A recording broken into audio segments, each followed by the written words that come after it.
Group nâng chìm xuống về mặt cầm chi thay đồng học này và nơi ngày này phong đái cứ chỉ ngày ti đập bấy hai thnu nam pi quan mà phải pram chưa khơi hai tham mà hai sa khmái và miền đang du chốn du vệ là rí room chỉ mùi đồng bom ôm chia bọt chỉ tràn ban ăn chơi châu room nơi khăn ông ti tăng đầm ban áp vật bằng cọ đầm bay châu room riệp trầm nơi chùm nuôi nút thoa đầm bay chay chun đào bẹt con top nơi ai khang chú mốc nâng mùi tiết cứ sầm rạp chay chun bong ôn chun phía sắc phong đài dương khơi hai tham bong ôm chia bọt dương tràn đại ban ăn chơi châu room hồi mùi bên tiết ngày ní cứ chỉ ngày sau bằng đài bị chơi hói ca đài chơi châu room rồi bong ôm chia bọt dương cứ miền ở sập hiệp tràn co khang mình tên miền ca châu room tràn hồi nơi khăn ông nút dương khơi như tham mùi này đại dương ngọc phong tại thưa ca thắt đi bay có đặt vô rục hiệp chun đó đây mặt đấy cứ chỉ tích tăng sầm rạp choអង្គ miền này thaអង្គ đại bom ôn dương dốt mà đo lên đằng tích tăng đấy là miền ca bay chạy khăn ông mùi cà rong đó túi đầm bay sầm rạp nghi xua khăn ông ca tục đạn đằng riệp trăm dốt từ nhà chun đó bom rẻ con tốt rùm chúng mình bom ôn chun phía sạc phong đàiนี่คือเชียร์ตัดเพียบรวมในกรมการเงินยื่นทัวร์การอธิบายในทัวร์การตัดเพียบจุนบางใดยื่นสังเกตเคยให้ทานในขนมนู้เหมือนแมนเมียนแต่เพียวเมียนแต่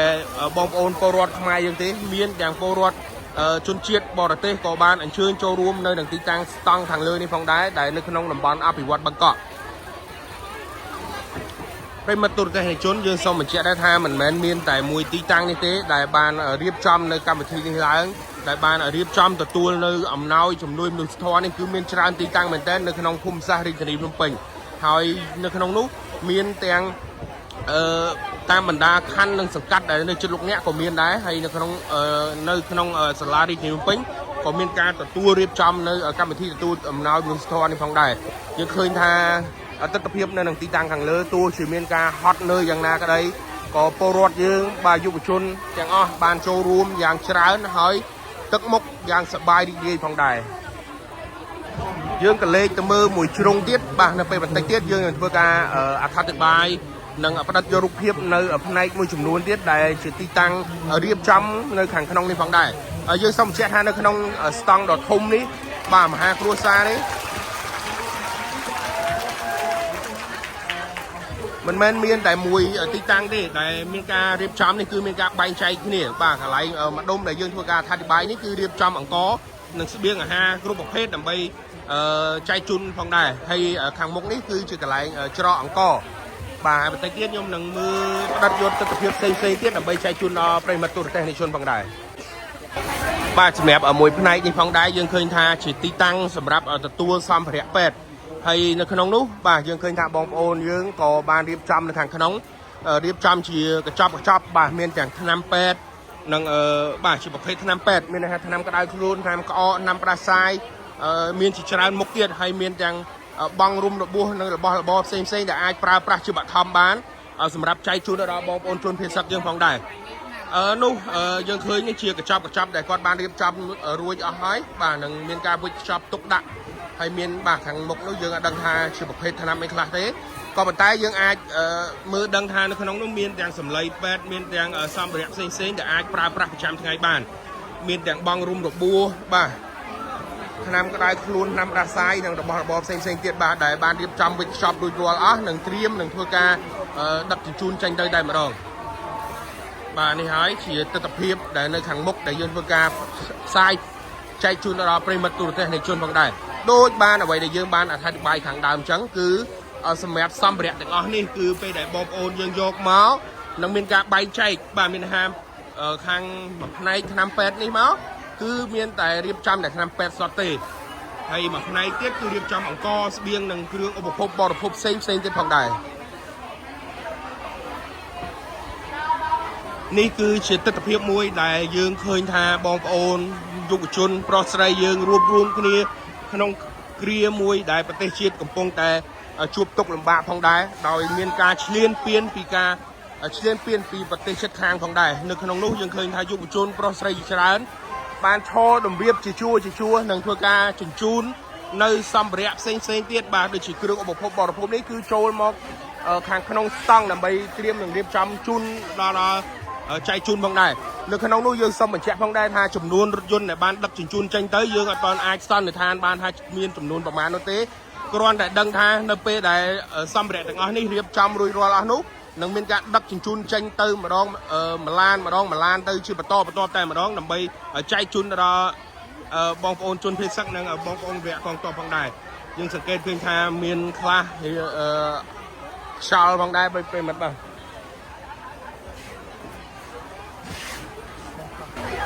ប្រិមត្តទូទៅជនយើងឃើញហើយថានៅទស្សនវិជ្ជាខាងមុខយើងនេះគឺអ្វីដែលមានការចូលរួមច្រើនដូចជា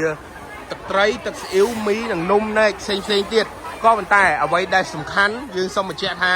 របស់របរដែលសំខាន់បំផុតហើយនៅពេលនេះគ្មានការខ្វះខាតគឺប្រេងសណ្ដែកនិងត្រីខបាទប្រេងសណ្ដែកនិងត្រីខគឺមានចំនួនត្រូវការចាំបាច់បំផុតហើយនៅពេលនេះគឺមានការខ្វះខាតនៅប្រេងសណ្ដែកនិងត្រីខផងដែរសម្រាប់មីគេរុញចូលខាងក្នុងបន្តសម្រាប់គ្រឿងឧបភោគផ្សេងទៀតគឺនឹងរុញចេញមកតាមមួយច្រកទៀតផងដែរនៅខាងក្នុងនេះគឺមិនមែនមានតែភ្ញៀវជាតិទេបើមានភ្ញៀវអន្តរជាតិទៀតដែលជាអ្នកផលិតមាតិកាក៏យើងឃើញយ៉ាងមិញដូចជាគាត់បានចូលមករួមនៅក្នុងការផ្សព្វផ្សាយដើម្បីចែកជូនដល់សកម្មភាពដែលបងប្អូនពលរដ្ឋយើងមានការរួមគ្នាក្នុងគ្រាលំបាកនេះផងដែរខ្មែរតែមួយបេះដូងតែមួយជាតិសាសន៍តែមួយ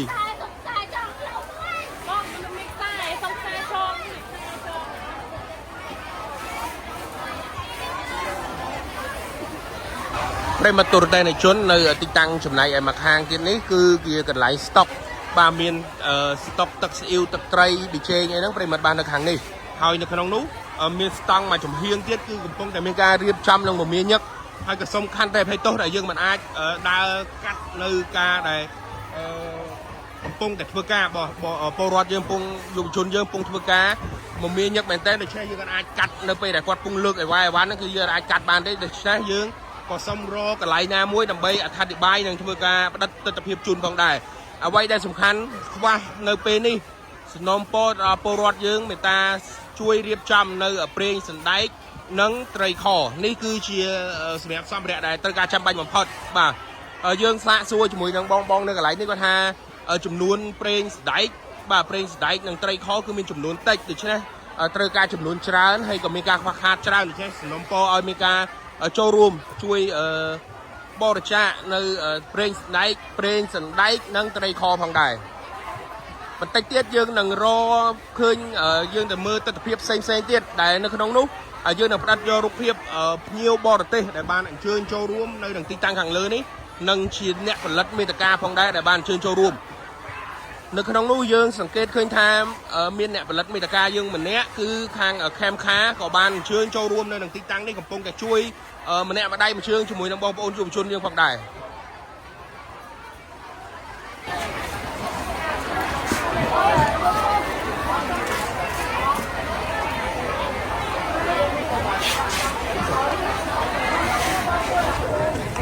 នេះជាសកម្មភាពមួយដែលយើងបានឃើញហើយថាក្រុមយុវជនយើងជាច្រើនបាននាំគ្នា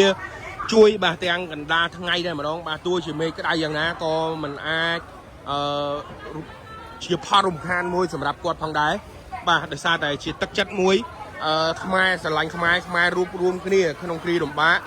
ទោះជាគាត់លំបាកប៉ុណ្ណេះក្តីក៏មិនជាបញ្ហាសម្រាប់គាត់ដែរអ្វីដែលជាបញ្ហាសម្រាប់ពួកគាត់គឺ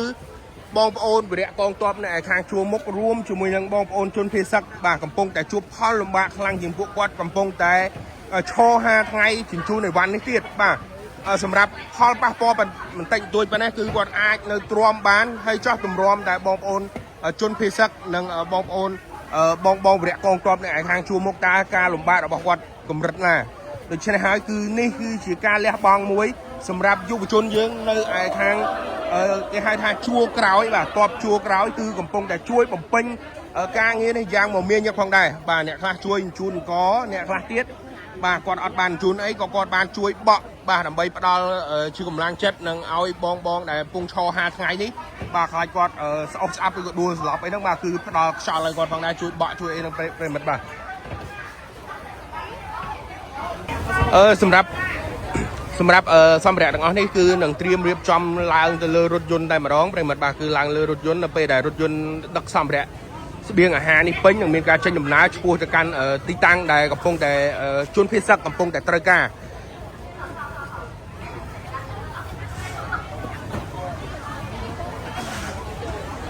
យើងសូមបញ្ជាក់ម្ដងទៀតថាទីតាំងខាងលើនេះគឺជាទីតាំងតំបន់អភិវឌ្ឍបង្កក់ដែលឃើញថាបងប្អូនយើងអញ្ជើញចូលរួមច្រើនហើយដោយសារតែថ្ងៃនេះគឺជាថ្ងៃសៅរ៍ផងដូច្នេះគឺមានការចូលរួមច្រើនដោយអ្វីដែលបានលើកឡើងពីខាងដើមអញ្ចឹងគឺបងប្អូនយើងបាទទាំងទឹកមុខស្នាមញញឹមបាទគឺទោះជាក្តៅប៉ុណ្ណាក៏នៅតែអាចស៊ូទ្រាំឈរទាំងហាក្តៅដើម្បីជញ្ជូនបាទសម្ភារៈទាំងអស់នេះឡើងលើរថយន្តដើម្បីចែកជូនទៅដល់បងជនភៀសសឹកបងប្អូនជនភៀសសឹកនិងបងប្អូនប្រជាពលរដ្ឋយើងផងដែរទស្សនវិជ្ជានៅនឹងទីតាំងខាងលើនេះយើងឃើញថានឹងមានការដឹករៀបចំចេញទៅជាបន្តមកទៀតបាទមានអ្នកខ្លះនៅលើឡានកំពុងតែរៀបចំជូនទៅហើយអ្នកខ្លះទៀតគឺចេញមកជាបដាផងដែរ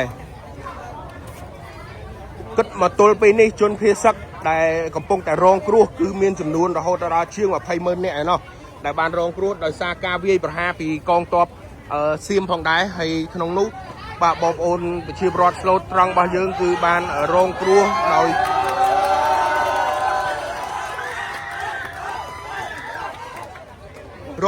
ដោយការឈ្លានពានហើយក៏ត្រូវបានចាក់ចេញពីលំនៅឋានដែលធ្លាប់តែរស់នៅផងដែរ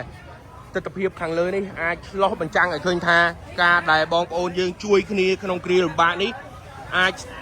ឆ្លោះបញ្ចាំងថាជាទឹកចិត្តតែមួយខ្មែរតែមួយខ្មែរស្រឡាញ់ខ្មែររួមគ្នាក្នុងគ្រាលំបាកទោះជាក្នុងកលៈទេសៈនេះក៏ដោយក៏យើងនៅតែជួយគ្នាម្នាក់ម្ដាយមួយជើងបន្តិចបន្តួចបាទតាមសទ្ធាដែលយើងអាចជួយទៅបានផងដែរ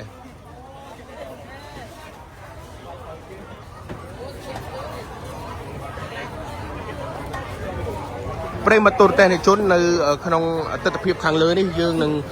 សាកសួរបន្ថែមទៀតពីចំណារអារម្មណ៍បងប្អូនយុវជនយើងដែលបានអញ្ជើញចូលរួមនៅនឹងទីតាំងខាងលើនេះដើម្បីឲ្យប្រិមត្តបានទស្សនាផងដែរខ្ញុំឈ្មោះវណ្ណីវងខ្ញុំមកខាងវិទ្យាស្ថានបច្ចេកទេសបកុសនៈសម្រាប់ថ្ងៃនេះខ្ញុំមានអារម្មណ៍ថាសប្បាយដូចទេបងដោយសារតែអីយើងបានជួយនៅទោះបីយើងបានជួយអីច្រើនក៏យើងបានជួយក្នុងការរៀបចំសម្ភារៈផ្សេងសម្រាប់ជូនបងបរិយាកងទ័ពហើយជាមួយនឹងជនភៀសសដែលគាត់រត់គេចខ្លួនពីសង្គ្រាមនឹងមកសម្រាប់ខ្ញុំសម្រាប់ការចែកជូននេះគឺ